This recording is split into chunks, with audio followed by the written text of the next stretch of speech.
Oh, hey, didn't see you there. My name is Jack Mandeville, and this is Jacked History. I recently spent an amazing week in the Republic of Ireland. I'm not even exaggerating when I say it was my first true week of vacation in probably like 15 years. One of those trips you book purely to put your phone down, not think about or do any work, and just have fun soaking in all the culture and sights with no pressure to do anything but relax and learn. But unfortunately for me, Ireland has a lot of amazing history, and I started getting episode ideas based on some of the historical sites I saw. So now I have to figure out how to write the airfare and car rental off on my taxes as research for, Jacked History work trips. Before we proceed, I'd just like to note that if you saw my episode on the legendary Tom Crean, one of my first stops was at the South Pole Inn in Anniskull in the county of Kerry, and it was everything and more than I hoped it would be. Make sure you learn more about that unsung Irish hero when you get the chance. All right, today we're talking about Oliver Cromwell's 17th century conquest of Ireland and the disaster it created that is still felt to this day. And like most of my episodes, you have to start with the background that leads up to the main topic.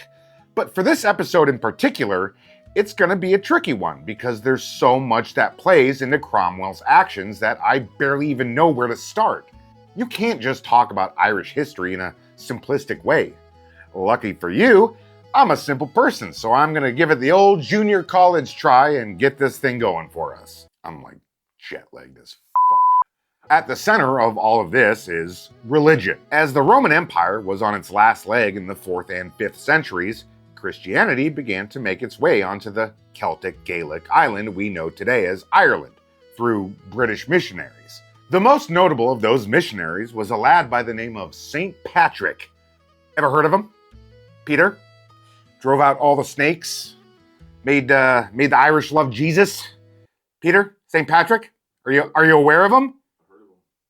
Good. But unlike many other places in history where new religions were force-fed down people's throats through violence, Christianity spread through Ireland in a relatively peaceful way. This matters because while many other places in Western Europe lost their pre-Christian Celtic cultural identities, the Irish were able to slowly adapt to Christianity while still maintaining their unique Gaelic traditions and identity. Simply put, even though the pagan Druid priests were replaced by Christian priests, the people still remained who they were. Flash forward hundreds of years later to the 9th century, and you had another group of outsiders making their way into the island, the Vikings. And unlike the British Christian missionaries, the Vikings came in hard, fast, and violently, setting up populated trading settlements in the traditionally rural land that became the cities we know today as Dublin, Limerick, and Cork. But even the Vikings didn't last more than a couple hundred years in Ireland. They intermarried with Irish royalty and lower classes alike,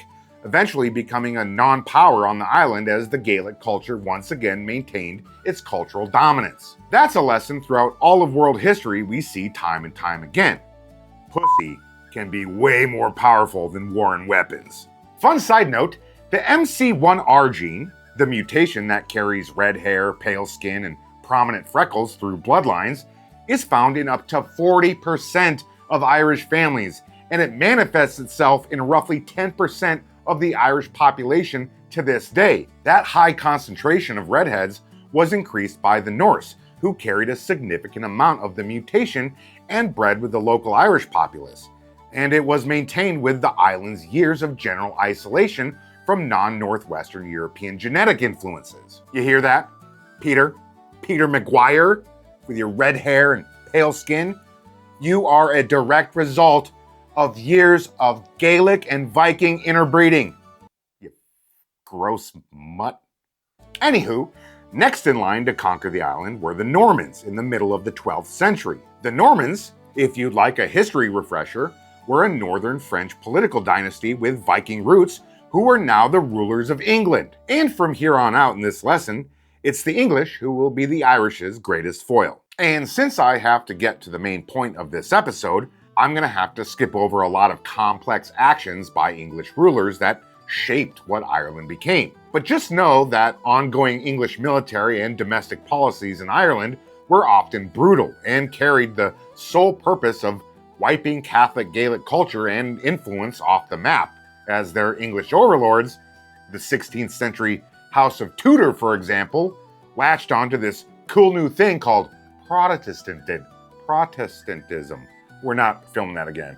You get the point. What started with Norman incursions into Ireland in the 12th century was now climaxing with the English House of Stuart's troubles in the 17th century, and the Catholic-Protestant split was a central part of it. To add on to that, I have to mention this before we go further, this wasn't as simple as Irish Catholic versus English Protestant.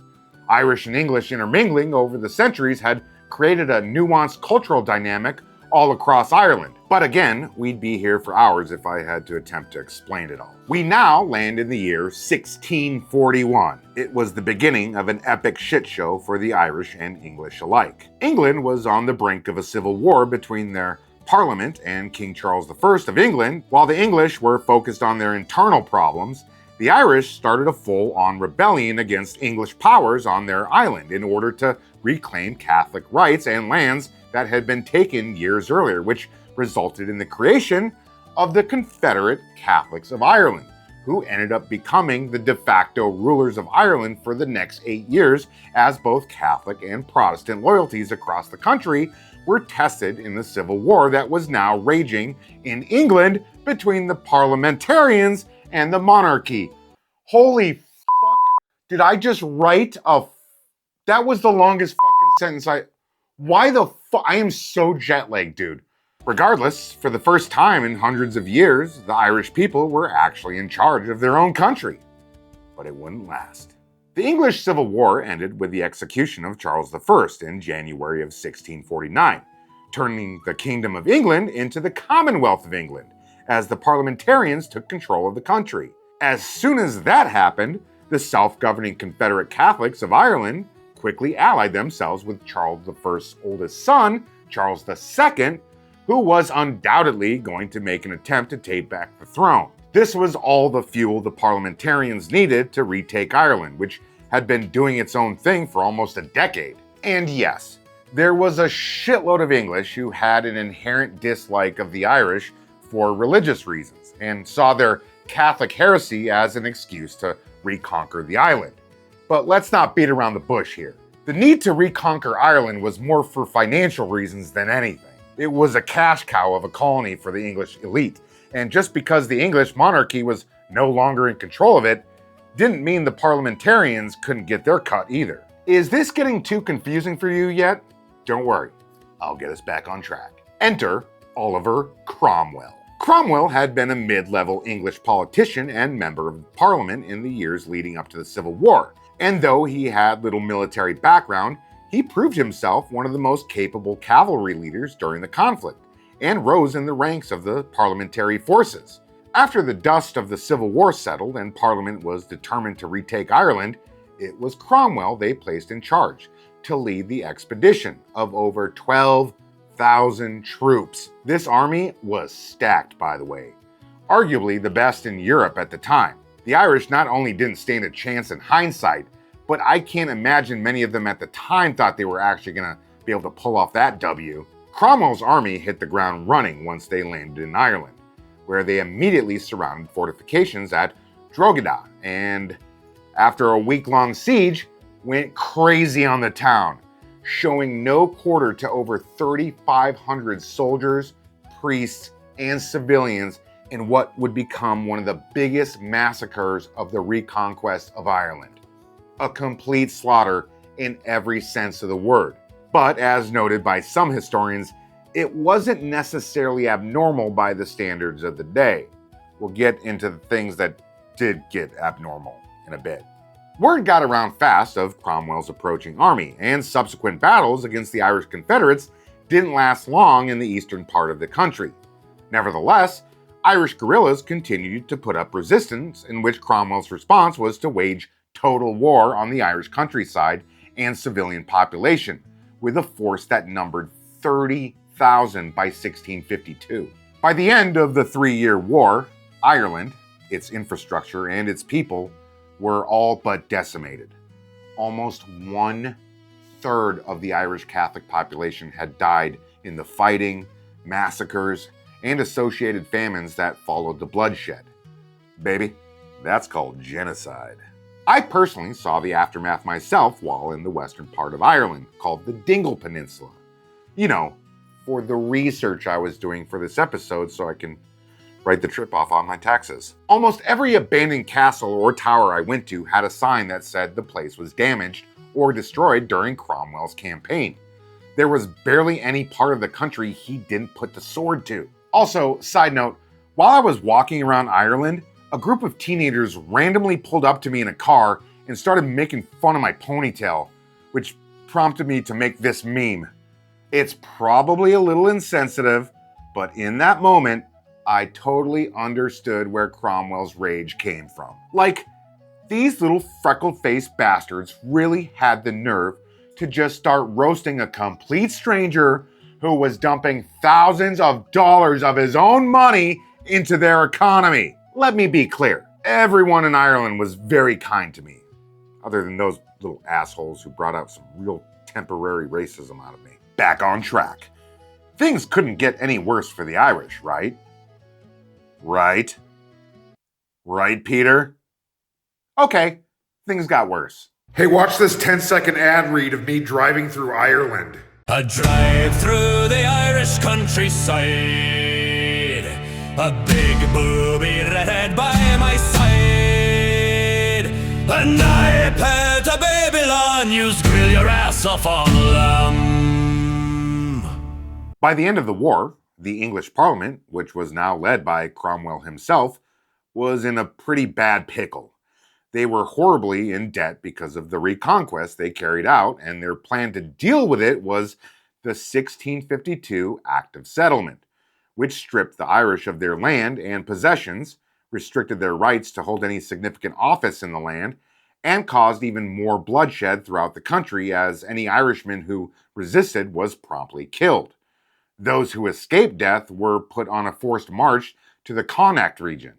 Connacht, though it looks beautiful to a tourist nowadays, was barely farmable and pretty much pointless land in the 17th century. The Irish seized lands were promptly occupied with those loyal to England, and almost 30,000 of the English soldiers who accompanied Cromwell were granted land, in which most of them quickly sold it off to land barons and dipped out. Of those who remained, most of them had to marry Irish women out of necessity and essentially went native and blended with the remaining Irish culture. Basically, what Ireland became was a minority wealthy class of Protestant English outsiders ruling over an oppressed Catholic Irish majority. It was a complete shift in the demographics of an entire country, things that happen when genocide happens. Cromwell died in 1658, shortly after his actions in Ireland.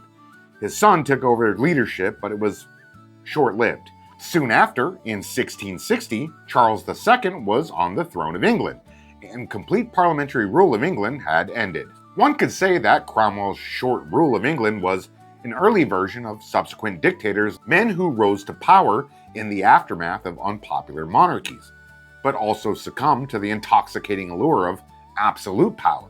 Basically, one dictator was swapped for another. But for Cromwell, things got even weirder. In 1661, 3 years after his death, and 12 years after the execution of Charles I, Charles II had Cromwell's body exhumed and had it posthumously executed. They dug up this son of a bitch, hung his already dead body, then cut off his head and had it displayed on the roof of the Palace of Westminster for over 20 years. And as for the Irish, they lived happily ever after, and nobody from England ever caused them problems ever again. A lot happened, actually. So much happened that I have to cut this episode short because I wouldn't even know where to start. Seriously, Irish and English tensions are one of the hardest things to describe other than Palestine and Israel. There are so many complexities about the whole thing. But just know that the demographic shift in Ireland that Cromwell ushered in would impact Irish politics and society for years to come. Alright, let's try to end this episode on a good note. Please like, subscribe, share, hit that notification button, and stay tuned for a special song and video I made about this episode.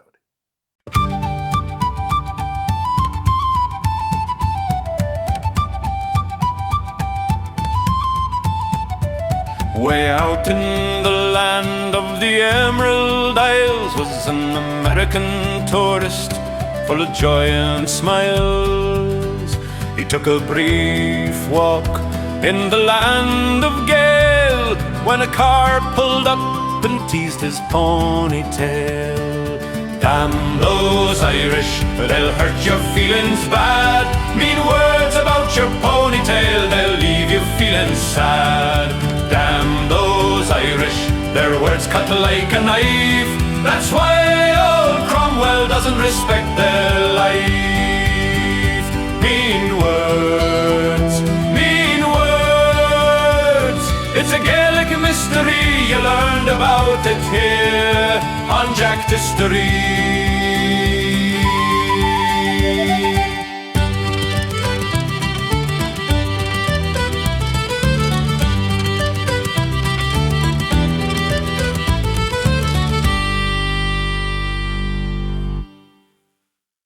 I'm so loopy, and I got like 8 hours of sleep. This is just jet lag.